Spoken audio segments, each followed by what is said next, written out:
अस्सलाम वालेकुम। आज हम इकबाल की नज़्म वतनियत को पढ़ेंगे और उसका मुख्तसर सा मुताला भी करेंगे। यूरोप जाने से पहले इकबाल ने तराना हिंदी लिखा, सारे जहां से अच्छा हिंदुस्तान हमारा, हम बुलबुलें हैं इसकी ये गुलसितां हमारा। लेकिन यूरोप में जाके जब इकबाल ने वहाँ की ज़िंदगी का मुताला किया और उन लोगों के यहाँ जो निज़ाम मुरव्वजा थे उनको करीब से देखा, तो इकबाल की सोच में एक बहुत बड़ी तब्दीली हुई। वही इकबाल जो वतनियत का प्रचार करते थे वो मिल्लत का प्रचार करना शुरू हो गए। इकबाल जब यूरोप से वापस आए तो उन्होंने तराना-ए मिल्ली लिखा और उसके साथ ही इकबाल ने एक नज़्म लिखी वतनियत। तो आज हम इस वीडियो में उस वतनियत पे बात करेंगे। लेकिन वतनियत की नज़्म को पढ़ने से पहले हम इकबाल के बारे में कुछ जो कन्फ्यूज़न है उसको क्लियर करने की कोशिश करेंगे। वो कन्फ्यूज़न क्या है?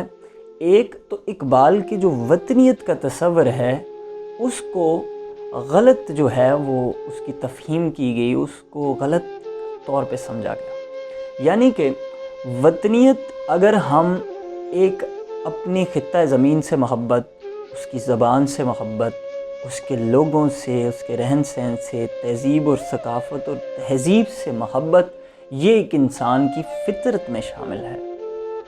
इस बात की दलील आप यूँ देखें कि जब हज़रत मोहम्मद सल्लल्लाहु अलैहि वसल्लम ने मक्का से हिजरत की मदीना की तरफ, तो आपने कहा, ए मक्का मुझे तू बहुत अज़ीज़ है। तो इससे क्या बात साबित होती है कि वतनी की मोहब्बत जो है वो हमारे रसूल सल्लल्लाहु अलैहि वसल्लम से भी साबित होती है, सीरत से साबित होती है। तो ऐसी बात नहीं, इकबाल इसके मुखालिफ नहीं है। इकबाल किसके मुखालिफ है?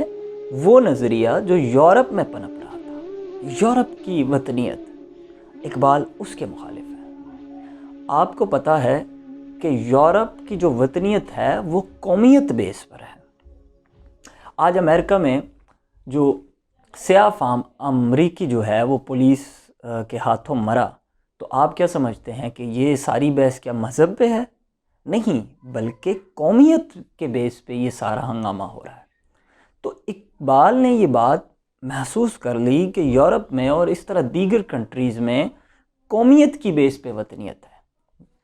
आप मुझसे बेहतर जानते होंगे जो लोग फ़ॉरेन कंट्रीज़ में हैं कि वहाँ एक कौम परस्ती कितनी ज़्यादा शिद्दत से तस्लीम की जाती है। जैसे इटली वाले हैं वो इटली वालों को तस्लीम करते हैं, यूरोप में जैसे स्पेनिश हैं वो स्पेन के लोगों को फ़ोकियत देते हैं, इसी तरह अंग्रेज़ जो हैं वो अंग्रेज़ों को फ़ोकियत देते हैं। तो वहाँ पे एक कौम एक शिद्दत वाला नज़रिया है, मतलब all for England, all for Italy, all for Spain, all for France, ये चीज़ें वहाँ पे मीनिंग रखती हैं। दूसरा, एक वो लोग अगर एक तरफ मज़हब है, एक तरफ लोग हैं, इंसानियत है, और एक तरफ वतन है, तो चाहे जो हक़ है उसको कतई नज़र करके वो वतन को तरजीह देते हैं, हक़ को तरजीह नहीं देते। तीसरी बात जो उनको महसूस हुई वो ये कि उनके यहाँ सियासत और मज़हब अलग है, जबकि हमारे इस्लाम में ऐसा नहीं है।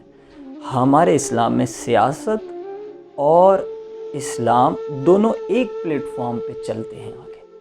तो ये वो बातें थीं जो इकबाल को महसूस हुई, और इकबाल ने जब देखा कि ये वो जहर है वो मुसलमानों के यहाँ भी सरायत कर रहा है, मुसलमान का जो पढ़ा लिखा तबका है या कुछ ऐसे लोग हैं जो उनकी तहज़ीब को फॉलो कर रहे थे, तो इकबाल ने इसको ज़रूरी समझा कि इस बुत को लोगों के सामने पेश किया जाए। तो इकबाल ने फिर ये नज़्म लिखी। इकबाल के तस्वर वतनियत के हवाले से अगर आप कुछ किताबें पढ़ना चाहते हैं तो जगन्नाथ आज़ाद की जो किताब है इकबाल और उसका अहद, इसी तरह मुख्तलिफ़ किताबें हैं, इकबाल और तहरीक आज़ादी हिंद, इकबाल और कौमी यकजहती, इकबाल और हिंदुस्तान, इकबाल बहैसियत मुफ़क्किर पाकिस्तान, इकबाल का सियासी कारनामा, मुहिब्ब वतन इकबाल, इकबाल और वतनियत शौकत सब्ज़वारी की, इकबाल और सियासत मिली रईस अहमद जाफ़री की, और इकबाल की शख्सियत और फ़िक्र फ़न पे एतराज़ात प्रोफेसर डॉक्टर अयूब साबर, जो कि 2018 में ये किताब जो है وہ شائع ہوئی، 3 جلدوں میں ہے، 2000 صفات پہ مشتمل ہے۔ تو اس حوالے سے آپ اقبال کی نظریات کو دیکھ سکتے ہیں۔ اب ہم اس نظم کو پڑھتے ہیں، لیکن اس کو پڑھنے سے پہلے ہم اس نظم کو مختلف 3 حصوں میں تقسیم کر سکتے ہیں۔ پہلے حصے میں وطن کو بت کے طور پہ جو تراشنا ہے اس کو بیان کیا گیا۔ دوسرے حصے میں دلائل دیے گئے، جیسے سمندر میں مچھلی جو ہے وہ آزاد ہے، پھر اسی طرح ہجرت نبوی ہے، اسی طرح ارشاد نبوی ہے اس کو، اور آخری حصے میں انہوں نے نقصانات کو بتایا کہ وطن کی وجہ سے کون کون سے نقصانات ہیں، جیسے کہ جو اقوام عالم میں قوم ایک دوسرے کی جو دشمن ہے، پھر تجارت کا مقصد پوری دنیا کو حاصل کرنا ہے، پھر سیاست میں سچائی کا نہ ہونا، جیسے ڈپلومیسی ہے آج کل جتنا کوئی زیادہ ڈپلومیٹ ہے اسے کامیاب تصور کیا جاتا ہے، پھر اقوام عالم میں قومیں جو ہیں وہ ایک دوسرے کے اگینسٹ صرف اسی وجہ سے آ رہی ہیں کہ وہ وطنیت کو فالو کر رہی ہیں، اور پھر اینڈ پہ اقبال جو ہے وہ قومیت اسلام کی جڑ کو کاٹنے کے طور پہ تشبیہ دیتے ہیں کہ وطنیت سے اسلام کی جڑ کٹتی ہے، کیونکہ اقبال کے ہاں اسلام میں قومیت نہیں، اسلام میں تو ملت کا تصور ہے۔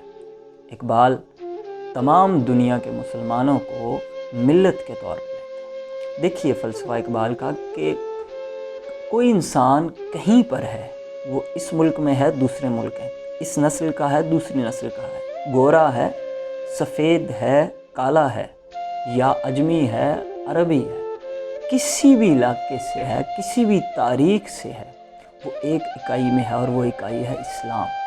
تو اقبال یہی ہے اقبال کا فلسفہ۔ اب ہم اس نظم کو پڑھتے ہیں۔ اس دور میں اور ہے، جام اور ہے، جم اور، ساکی نے بنا کی روش لطف و ستم اور، مسلم نے بھی تعمیر کیا اپنا حرم اور، تہذیب کے آزر نے ترشوائے صنم اور، ان تازہ خداؤں میں بڑا سب سے وطن ہے، جو پیرہن اس کا ہے وہ مذہب کا کفن ہے، یہ بت کے تراشیدہ تہذیب نبی ہے، یہ بت کے تراشیدہ تہذیب نبی ہے، غارت گرے کا شانہ دین نبوی ہے، بازو تیرا توحید کی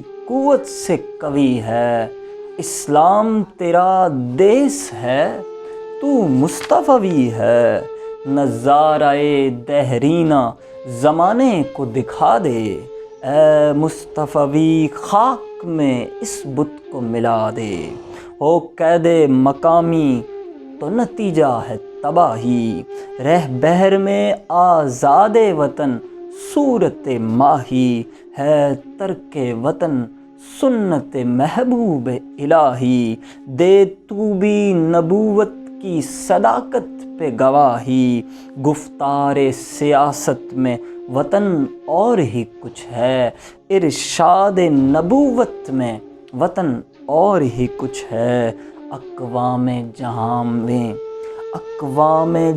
میں ہے رقابت تو اسی سے، تسخیر ہے مقصود تجارت تو اسی سے، خالی ہے صداقت سے سیاست تو اسی سے، کمزور کا گر ہوتا ہے غارت تو اسی سے، اقوام